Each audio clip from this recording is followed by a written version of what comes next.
한국조선은 이제 끝났다. 불과 얼마 전까지 전 세계 조선업계에 파다했던 소문입니다. 중국이 막대한 자금력을 앞세워 카타르의 LNG선 물량을 싹쓸이하기 위해 파격적인 조건을 내걸었기 때문입니다. 실제로 중국은 한국보다 훨씬 저렴한 가격과 빠른 납기일을 약속하며 한국조선 3사를 벼랑 끝까지 몰아세웠습니다. 심지어 일본은 자신들의 기술력을 과신하며 한국의 LNG 화물창 설계 방식을 국제 표준에서 제외하려는 치졸한 로비까지 벌였습니다. 중일 연합의 파상 공세에 한국조선업은 70년 역사상 최대의 위기를 맞는 듯 보였습니다. 하지만 카타르 에너지의 최종 선택은 전 세계를 충격에 빠뜨렸습니다. 2026년 발주된 LNG 운반선 77척 중 무려 72척, 전체의 93%가 오직 한국의 이름으로 채워진 것입니다. 수주 금액만 약 100조 원. 도대체 카타르는 왜 가격이 훨씬 저렴한 중국을 버리고 일본의 견제조차 무시한 채 한국에게 몰표를 던진 것일까요? 그 결정적 이유는 카타르 측이 극비리에 진행한 모의 운항 테스트 결과 때문이었습니다. 데이터가 공개되자마자 중국 기술진은 아무런 대답도 하지 못한 채 고개를 숙여야만 했고, 전 세계 선주들은 그제야 한국이 숨겨왔던 압도적 격차가 무엇인지 깨닫게 됩니다. 영하 163도의 극한을 견뎌야 하는 LNG선. 그 거대한 선체 안에서 한국만이 가능했던 0.1의 기적은 무엇이었을까요? 중국이 절대로 흉내낼 수 없는 대한민국 조선의 독보적 기술력과 100조 원이 잭팟 뒤에 숨겨진 치열한 수주 전쟁의 전말. 지금부터 그 통쾌한 실체를 하나씩 파헤쳐 보겠습니다. 안녕하세요. 해외감동튜브입니다. 이야기 시작에 앞서 구독, 좋아요, 그리고 대한민국 파이팅 댓글로 한국을 응원해주세요. 안녕하세요. 저는 카타르 국영 에너지 기업에서 10년 넘게 선박 발주 심사를 담당해온 수석 전략 분석가 오마르입니다. 오늘 제가 여러분께 들려드릴 이야기는 전 세계 조선업계의 판도를 뒤바꾼 거대한 사건에 대한 기록입니다. 불과 얼마 전까지 전 세계는 한국의 조선 기술을 그저 운이 좋아서 버티는 수준이라며 폄하했습니다. 특히 중국은 자기들의 거대 자본과 물량 공세면 한국 따위는 한 달 안에 무너뜨릴 수 있다고 장담하며 우리 카타르 측에 집요한 로비를 벌였습니다. 실제로 당시 분위기는 매우 험악했습니다. 유럽의 해운 전문지들과 외국의 대기업들은 한국이 과거의 영광에만 취해 있고 실질적인 기술은 이미 중국과 일본에 추월당했다는 비판적인 기사를 매일같이 쏟아냈습니다. 일본의 한 조선 전문가는 대놓고 한국의 LNG 운반선 기술은 이미 수명이 다했으며 이제는 자기들이 개발한 새로운 표준이 세계를 지배할 것이라고 주장했습니다. 우리는 카타르의 미래가 걸린 100조 원 규모의 프로젝트를 두고 깊은 고민에 빠졌습니다. 사실 우리 내부에서도 한국이라는 조그만 나라에 이 거대한 물량을 전부 맡겨도 되는지 의구심을 갖는 목소리가 컸습니다. 중국은 한국보다 선박 건조 비용을 20%나 낮게 책정하고 납기도 훨씬 앞당기겠다는 파격적인 제안서를 매일같이 보내왔고, 전 세계 언론은 이미 카타르의 선택이 중국으로 기울었다고 확신하며 한국 조선업의 몰락을 기정사실화했습니다.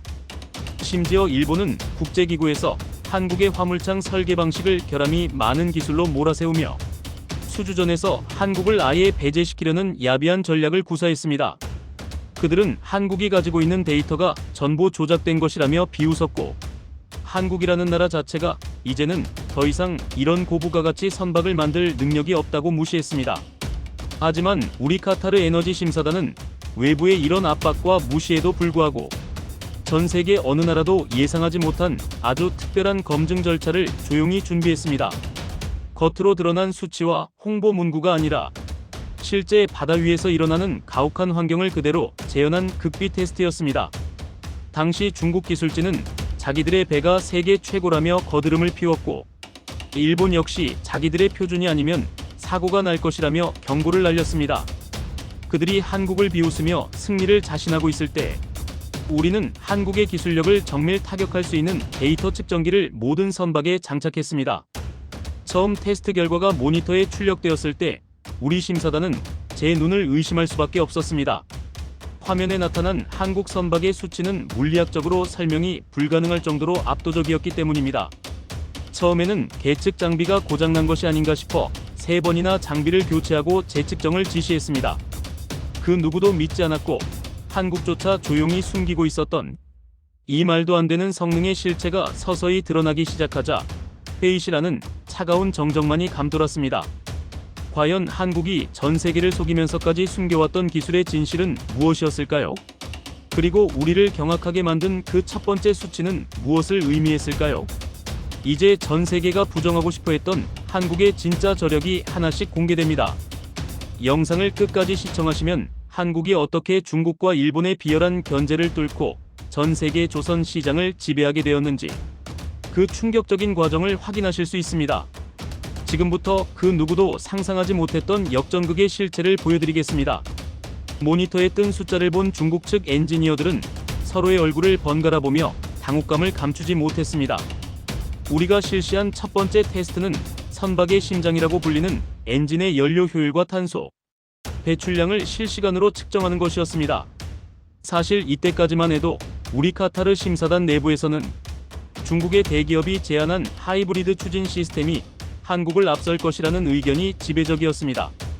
중국은 자신들이 유럽의 원천 기술을 통째로 인수해 한국보다 무려 5년은 앞선 차세대 엔진을 탑재했다고 홍보해왔기 때문입니다. 하지만 실제 측정된 수치는 잔인할 만큼 명확했습니다. 한국의 대기업이 제작한 LNG 운반선은 중국 선박보다 연료 효율이 무려 15%나 높았고 탄소 배출량은 국제 기준치보다 훨씬 낮은 수치를 기록하며 압도적인 성능을 증명했습니다. 중국 기술진은 즉각 반발했습니다. 자기들이 측정한 데이터와는 천지 차이라며 한국이 측정 장비에 해킹 프로그램을 설치해 수치를 조작한 것이 분명하다는 말도 안 되는 주장을 펼쳤습니다. 심지어 현장에 있던 중국 관료는 우리 카타르 심사단이 한국과 내통하여 가짜 성적표를 만들고 있다며 회의실 책상을 내리치고 고함을 질러댔습니다. 그들은 한국이라는 나라가 이런 고도의 정밀 엔진 기술을 단독으로 보유했다는 사실 자체를 아예 인정하려 들지 않았습니다. 주변국인 일본 역시 옆에서 거들며 한국의 엔진은 수명이 짧아 금방 고장이 날 것이라며 근거 없는 비방을 이어갔습니다. 전 세계 언론은 이 소동을 보도하며 카타르 프로젝트가 한국의 수치 조작 의혹으로 인해 전면 백지화될 위기에 처했다고 대대적으로 기사를 써냈습니다. 상황이 험악해지자 우리 심사단은 결국 전 세계 조선 전문가들이 지켜보는 가운데 공개 재검증을 실시하기로 결정했습니다. 한국의 기술자들은 그 모든 수모와 무시를 당하면서도 아무런 대꾸 없이 묵묵히 기계를 점검할 뿐이었습니다. 오히려 그런 한국 기술진의 평온한 모습이 중국과 일본 측을 더 자극했습니다. 그들은 한국이 막다른 길에 몰리자 자포자기한 것이라며 이제 곧 한국 조선업의 사기극이 전 세계에 폭로될 것이라고 비웃었습니다. 하지만 두 번째 재측정 결과는 첫 번째보다 더 충격적이었습니다. 모든 장비를 스위스제 최첨단 정밀 계측기로 교체하고 오차 범위를 0.001%까지 줄였음에도 불구하고 한국 선박의 수치는 변함없이 완벽했습니다. 오히려 재검증 과정에서 중국 선박의 엔진 부위에서 미세한 균열과 냉각수 누출이 발견되는 총극이 벌어졌습니다. 자기들이 세계 최고라고 자랑하던 기술이 실제로는 한국의 구형 모델보다도 못한 수준이라는 것이 만천하에 드러난 순간이었습니다. 회의실에 모인 전 세계의 선주들과 각국 정보 관계자들은 입을 다물지 못했습니다. 특히 유럽의 대형 해운사 대표들은 한국의 기술력이 이미 자신들의 상식을 한참 벗어났다는 것을 깨닫고 황급히 본국으로 연락을 취하기 시작했습니다. 한국을 조그만 나라라고 무시하며 기술을 얕봤던 사람들의 시선이 경멸에서 경외심으로 바뀌는 데는 단 10분도 걸리지 않았습니다. 그러나 이것은 시작에 불과했습니다. 우리가 정말로 경악했던 것은 단순한 엔진 효율이 아니었습니다. 테스트가 반복될수록 한국 선박에서만 나타나는 기이한 현상이 하나 더 발견되었기 때문입니다. 선박의 진동과 소음이 물리적인 한계치를 넘어 거의 제로에 가까운 수치로 측정되는 것을 보고 우리는 이것이 한국이 숨겨둔 또 다른 비밀 무기인지 의심하기 시작했습니다. 중국과 일본은 이 현상을 두고 한국이 선체 내부에 불법적인 차음제를 가득 채워 무게를 조작하고 있다며 다시 한번 비열한 공세를 퍼부었습니다. 그들은 한국의 조선 기술을 깎아내리기 위해 직접 선체 내부를 해체해서 조사해야 한다고 억지를 부렸습니다. 한국의 대기업 관계자들은 이 무리한 요구에도 흔쾌히 동의하며 선박의 가장 깊숙한 곳을 공개했습니다. 하지만 그곳에는 차음제가 아닌 전 세계 어느 나라도 시도하지 못한 한국만의 독창적인 설계 구조가 숨겨져 있었습니다.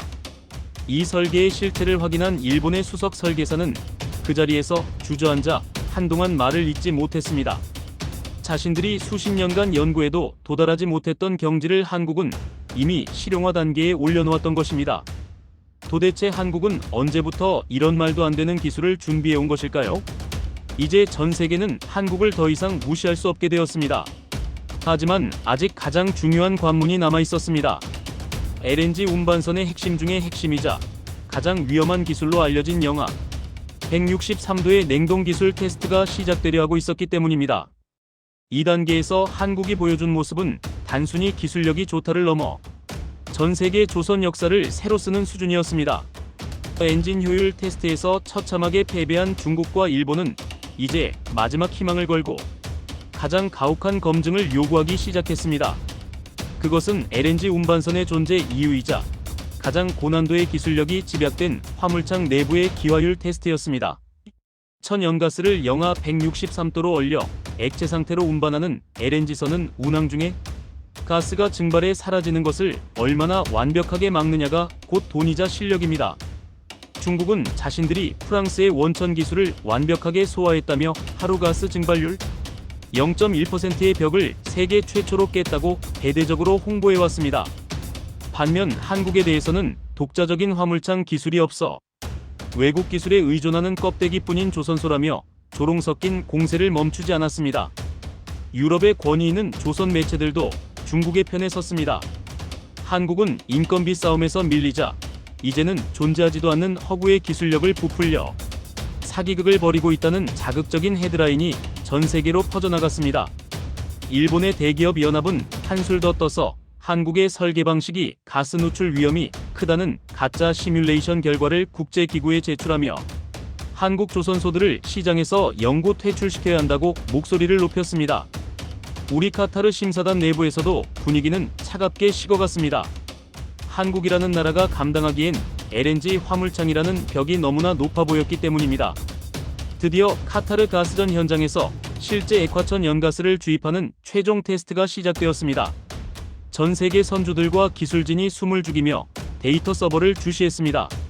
중국 선박이 먼저 측정을 시작했고 수치는 0.1% 근처를 맴돌았습니다.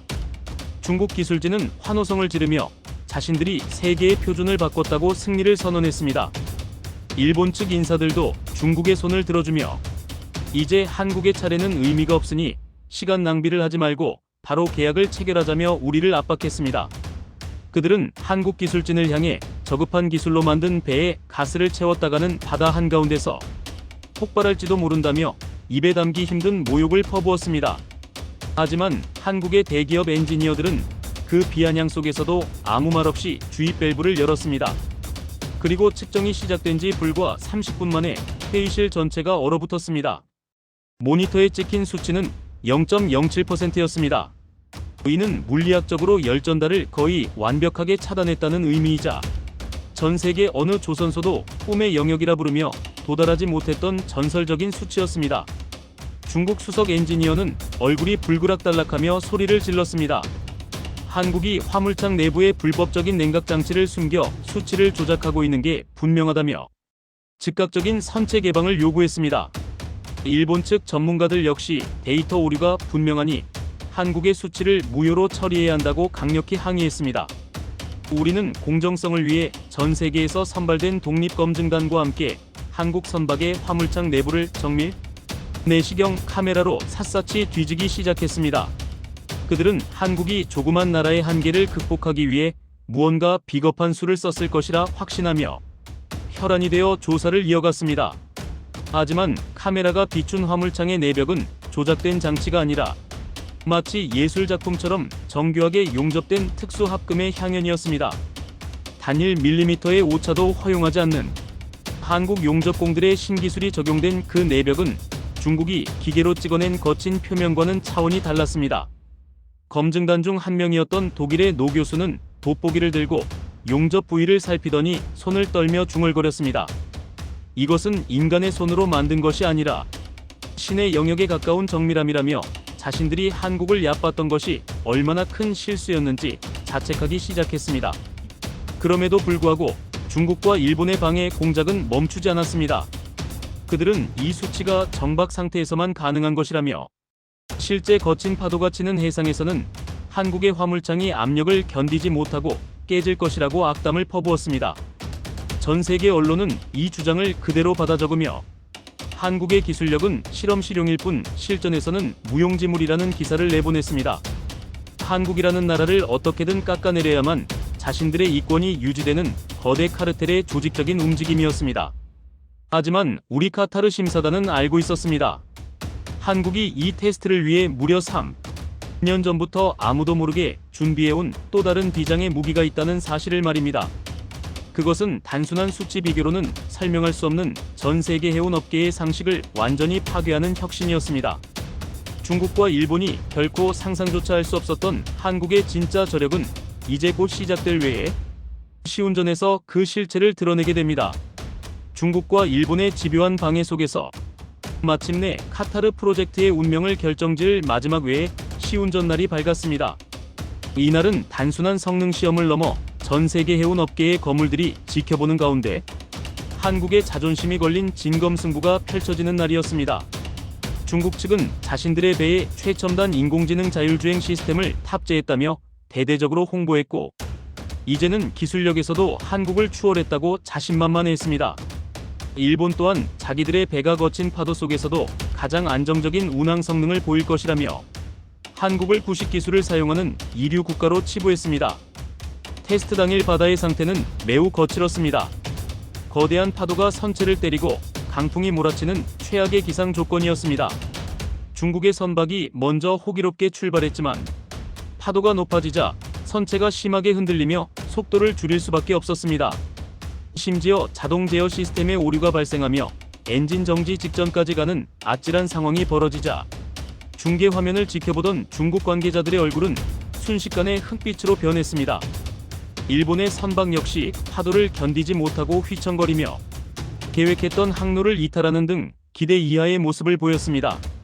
전 세계 언론은 이번 시운전이 기상 악화로 인해 실패로 돌아갈 것이라며 한국 역시 출항조차 못할 것이라고 비웃었습니다. 그때였습니다. 한국의 대기업이 제작한 LNG 운반선이 거친 파도를 뚫고 당당하게 항구를 빠져나갔습니다. 놀라운 것은 파도가 선체를 집어삼킬 듯 달려드는 상황에서도 한국의 선박은 마치 잔잔한 호수 위를 달리는 것처럼 흔들림 없이 수평을 유지하며 초고속으로 전진했다는 사실입니다. 화면에 표시된 선체 안정성 수치는 이론적으로 불가능한 안정권 내에 머물러 있었고 이를 지켜보던 각국 엔지니어들은 기계 오류를 의심하며 소리를 질렀습니다. 저런 폭풍우 속에서 저런 속도와 안정성을 동시에 확보한다는 것은 현대 조선공학으로는 설명할 수 없는 일이었기 때문입니다. 일본의 수석 설계사는 한국이 선체 바닥에 비밀리에 금지된 무게 중심 장치를 설치한 게 분명하다며 우리 심사단에게 즉각적인 조사를 요청했습니다. 그들은 한국이라는 조그만 나라가 자신들도 해내지 못한 유체역학의 한계를 넘어섰다는 사실을 죽어도 인정하기 싫었던 것입니다. 중국 기술진 또한 한국이 가짜 영상을 송출하고 있다며 국제해사기구에 정식 항의를 하겠다고 으름장을 놓았습니다. 그들은 한국을 향해 사기극을 멈추라며 온갖 비열한 언동을 일삼았고 한국의 위상을 깎아내리기 위해 조직적인 댓글 공작까지 펼치며 여론을 호도했습니다. 하지만 우리 심사단은 현장에서 한국 선박의 실시간 데이터를 직접 확인하며 전율을 느꼈습니다. 한국의 기술진은 단순히 배를 잘 만드는 수준을 넘어 선체 표면에 보이지 않는 미세한 홈을 파서 마찰 저항을 혁명적으로 줄이는 나노 코팅 설계와 파도의 주기를 예측해 선체의 균형을 실시간으로 잡는 능동형 자세 제어 시스템을 세계 최초로 실전에 적용했던 것입니다. 이것이 바로 한국이 마지막까지 숨겨두었던 첫 번째 비장의 무기 중 하나였습니다. 테스트가 끝나고 한국 선박이 항구로 귀환하자 선박 주위로 모여든 세계적인 전문가들은 모두 경악했습니다. 배의 표면에는 긁힌 자국 하나 없었고 내부의 가스 증발량 또한 거친 운항에도 불구하고 0.07%라는 경이로운 수치를 그대로 유지하고 있었기 때문입니다. 처음에는 한국을 비웃고 무시했던 유럽의 선주들은 이제 앞다투어 한국 기술진에게 다가가 학수를 청하며 자기들과 우선 협상을 하자고 매달리기 시작했습니다. 그러나 이것은 시작일 뿐이었습니다. 한국의 대기업 관계자들은 놀라움에 빠진 전 세계를 향해 차분한 목소리로 한마디를 던졌습니다. 지금 보신 것은 우리가 준비한 전체 기술의 절반도 되지 않는다는 선언이었습니다. 그들은 이어질 5단계에서 전 세계 조선 시장의 질서를 완전히 재편할 그 누구도 상상조차 하지 못했던 진짜 비장의 무기를 공개하겠다고 예고했습니다. 그동안 한국을 조롱했던 중국과 일본의 관료들은 이 발언에 코방귀를 끼며 허세라고 비난했지만 그들의 눈에는 분명한 공포가 서려 있었습니다. 시운전이 끝나고 전 세계 선주들이 모인 컨퍼런스홀은 그야말로 아수라장이었습니다. 중국과 일본은 한국의 압도적인 데이터가 공개되자마자 이것은 명백한 데이터 조작이며 한국 정부가 뒤에서 수십조 원의 불법 보조금을 지급해 만들어낸 가짜 성능이라고 전 세계 언론에 선동을 시작했습니다.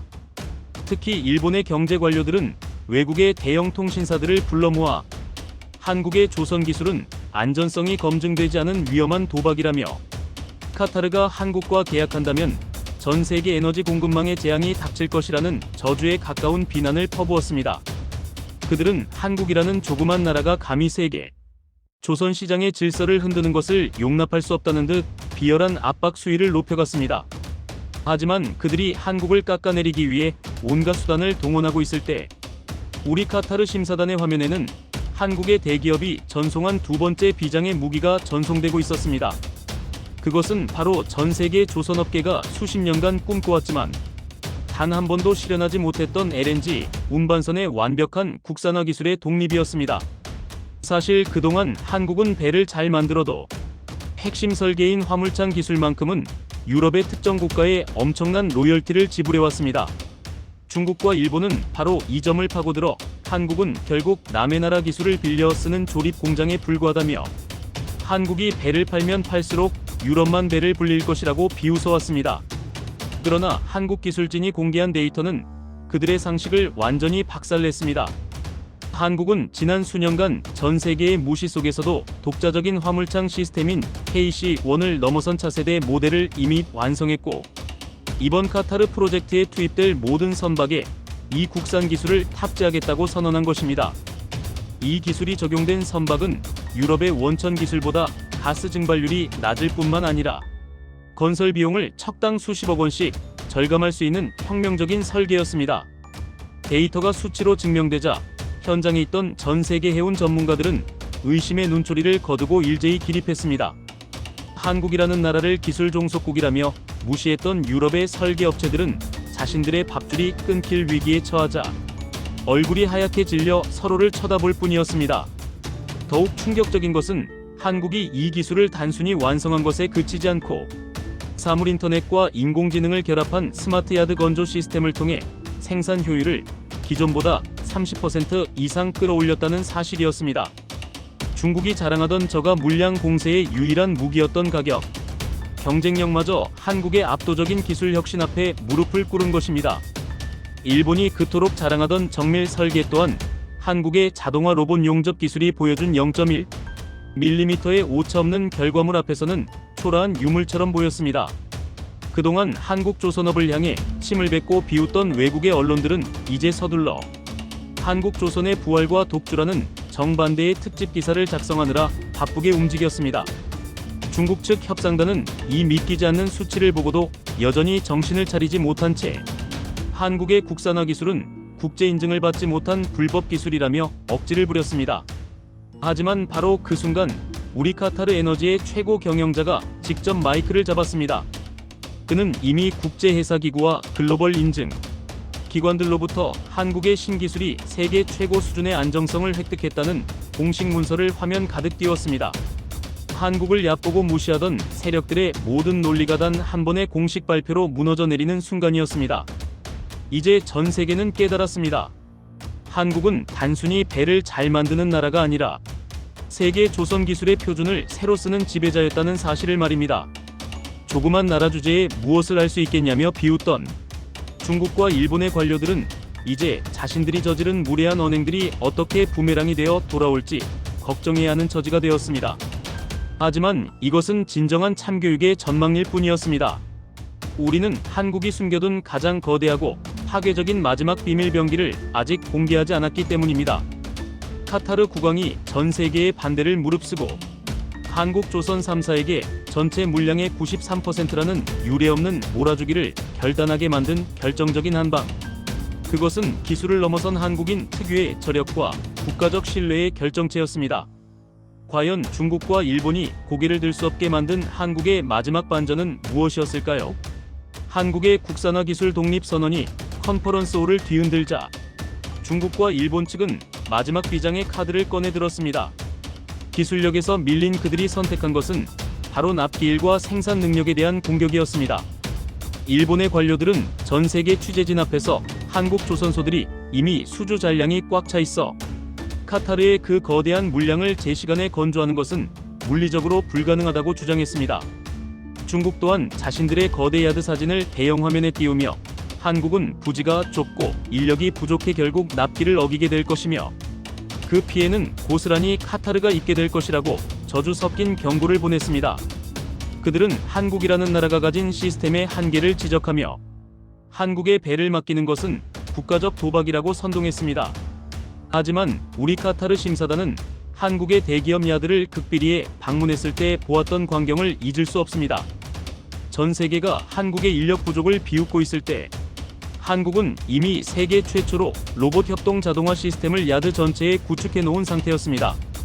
중국이 수만 명의 노동자를 동원해 수작업으로 배를 지을 때 한국은 인공지능이 제어하는 로봇팔들이 오차없는 계산에 따라 24시간 쉬지 않고 철판을 자르고 용접하고 있었습니다. 한국 기술진이 공개한 공정관리 데이터를 본 전 세계 물류 전문가들은 경악했습니다. 한국의 생산 속도는 중국보다 40%나 빨랐고 일본이 자랑하던 공정 안정성보다 훨씬 높은 신뢰도를 기록하고 있었기 때문입니다. 더욱 기가 막힌 것은 한국이 제안한 슬롯 예약 시스템의 정밀함이었습니다.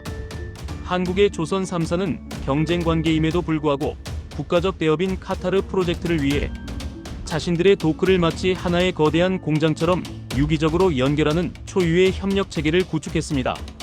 이는 전 세계 조선 역사상 유례가 없는 일이었으며 조그만 나라라고 무시받던 한국인들이 위기 앞에서 얼마나 무서운 단결력을 보여주는지를 증명하는 대목이었습니다. 데이터를 확인한 유럽의 대형 선주들은 자신들이 그동안 중국의 물량 공세에 속아 한국의 진정한 잠재력을 보지 못했다며 연신 탄식을 내뱉었습니다. 중국 측 협상단은 예상치 못한 한국의 생산 효율성에 당황하며 이번에는 한국의 부품 공급망이 불안정하다는 억지 주장을 펼쳤습니다. 한국이 핵심 부품을 외국에서 들여오지 못하면 결국 배는 깡통이 될 것이라는 비아냥이었습니다. 그러나 바로 그 순간 한국 정부와 대기업 연합은 전 세계가 경악할 만한 공식 발표를 내놓았습니다. 한국은 이미 LNG 운반선에 들어가는 부품의 90% 이상을 국내 중소기업들과 협력하여 완벽한 생태계를 구축해 놓았으며 이 부품들의 성능은 이미 세계 표준을 상회한다는 내용이었습니다. 이 소식이 전해지자 한국을 기술 종속국이라 얕보던 전 세계 언론들의 태도가 180도 바뀌었습니다. 한국은 이제 배를 만드는 나라가 아니라 조선 산업의 생태계 그 자체를 소유한 나라라는 찬사가 쏟아지기 시작했습니다. 일본의 경제지들은 자국 조선업의 몰락을 예견하며 한국의 압도적인 시스템 공학을 배워야 한다는 자성 섞인 기사를 일제히 일면에 실었습니다. 중국의 관료들은 자신들의 로비가 통하지 않자 회의실 구석에서 굳은 표정으로 서둘러 본국에 보고를 올리기 시작했습니다. 그들의 눈에는 이제 한국을 이길 방법이 없다는 처절한 패배감이 서려 있었습니다. 하지만 이것이 끝이 아니었습니다. 우리 카타르 에너지가 전 세계의 반대를 뚫고 한국에게 93%라는 몰표를 던진 데에는 기술과 생산력을 넘어선 결정적인 신뢰의 사건이 하나 더 있었습니다. 그것은 바로 한국 조선소들이 과거 카타르와의 약속을 지키기 위해 적자를 감수하면서까지 보여주었던 전설적인 일화였습니다. 전 세계가 돈에 따라 움직일 때 한국인들은 무엇을 위해 배를 만드는지 그 진심이 드러나는 순간이었습니다. 마침내 전 세계의 이목이 집중된 가운데 카타르 도하의 왕궁에서 최종 낙찰자 발표를 위한 역사적인 서명식이 열렸습니다. 회의실 입구에는 전 세계에서 몰려든 수백 명의 취재진이 장사진을 쳤고, 중국과 일본의 국영방송사들은 자기들이 이번 프로젝트의 주인공이 될 것이라는 헛된 희망을 품고 생중계 준비에 여념이 없었습니다.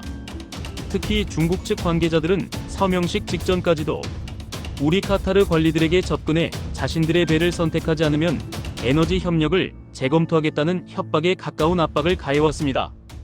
그들은 끝까지 한국의 기술을 깎아내리며 한국은 신뢰할 수 없는 파트너라는 프레임을 씌우려 발악했습니다. 하지만 카타르 국왕이 직접 서명식장의 모습을 드러냈을 때 회의실 안은 차가운 정적에 휩싸였습니다. 국왕의 손에는 전 세계 어느 조선소도 받아보지 못한 한국조선 3사의 통합기술 제안서와 신뢰 보증서가 들려 있었습니다. 국왕은 마이크 앞에 서서 전 세계를 향해 천천히 입을 열었습니다. 그는 이번 결정이 단순히 가격이나 정치적 논리에 의한 것이 아니라고 못을 박았습니다. 그리고 그는 지난 수십 년간 전 세계 바다에서 증명된 한국 조선업이 진짜 가치에 대해 이야기하기 시작했습니다. 그는 과거 전 세계적인 불황과 자재 가격 폭등으로 모든 조선소가 계약하기를 고민할 때 오직 한국의 대기업들만이 손해를 감수하면서까지 카타르와의 납기 약속을 단 하루도 어기지 않고 지켜냈던 사례를 언급했습니다. 당시 일본은 수익성을 이유로 건조를 미뤘고 중국은 기술 부족으로 인도를 포기했을 때 한국인들은 밤낮 없이 용접봉을 잡으며 약속을 지켰다는 사실을 국왕은 잊지 않고 있었습니다. 이 이야기가 나오자 중국과 일본 측 대표단은 당황한 기색이 역력하며 고개를 숙였습니다. 자신들이 비열한 견제와 로비에 집중할 때 한국은 묵묵히 신뢰라는 보이지 않는 자산을 쌓아왔던 것입니다. 이어지는 발표는 더욱 충격적이었습니다. 국왕은 2026년 발주 예정인 LNG 운반선 77척 중 무려 72척을 한국의 현대와 삼성 그리고 한화오션에 배정한다고 공식 선포했습니다. 전체 물량의 93%라는 사실상 독점이나 다름없는 수치가 발표되는 순간 회의장 곳곳에서는 비명에 가까운 탄성이 터져나왔습니다. 중국 기술진은 믿을 수 없다는 듯 자리에서 일어나 소동을 피우려 했지만 카타르 왕실 경호원들에 의해 제지당했습니다. 일본 측 관계자들은 널키 나간 표정으로 허공을 응시할 뿐이었습니다.